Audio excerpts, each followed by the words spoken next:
महायुतीचे उमेदवार श्रीरंग बारणेंच्या रोड शोसाठी गोविंदा काल मावळ मतदारसंघात आला होता आणि त्यावेळी पत्रकार परिषदेत गोविंदा उपस्थितांची नावं घेऊ लागला, पण ज्यांच्या प्रचारानिमित्त रोड शोमध्ये सहभागी होण्यासाठी तो आला त्या श्रीरंग बारणेंचं नाव घेणं तो विसरला।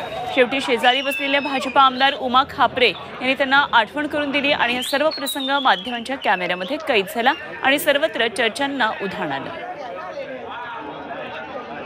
काय सांगाल, आज पिंपरी चिंचवड शहरामध्ये तुम्ही आलात, आपल्यासाठी तुम्ही प्रचारात उतरलाय, कशा पद्धतीने वातावरण आहे युवामध्ये?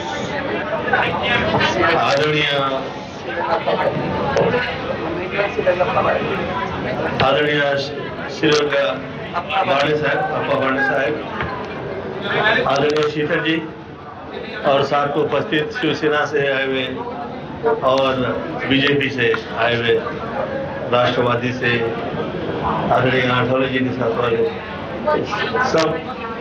सभी नेतागण।